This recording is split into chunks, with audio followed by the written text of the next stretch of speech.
what is the role of the Red Cross and Red Crescent in alleviating the suffering of civilians in Lebanon, specifically in the past few hours?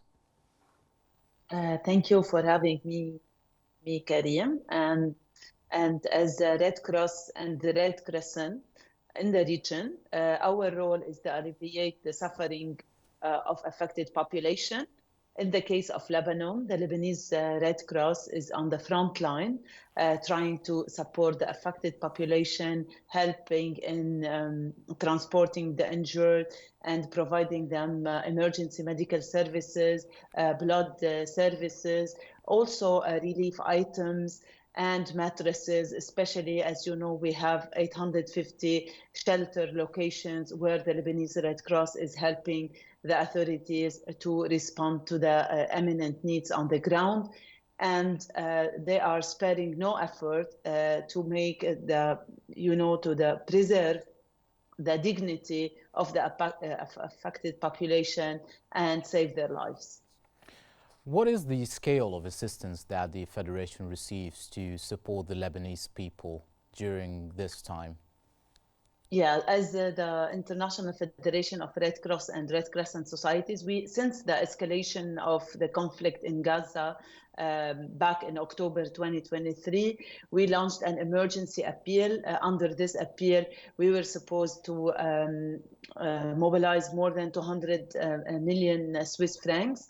But so far, this appeal is only 12% funded, and this affects the response of the Red Cross, the Lebanese Red Cross in Lebanon.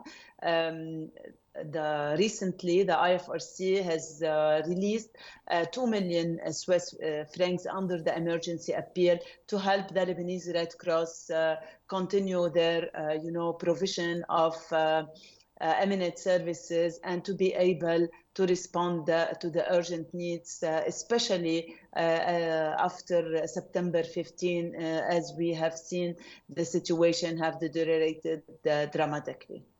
Now, obviously, since the start of this conflict, many people have been displaced from their homes.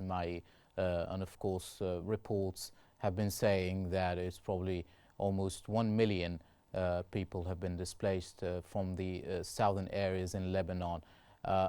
How are we supposed to face what's coming in the next few hours? How are you going to face it, and what kind of support are you receiving for it?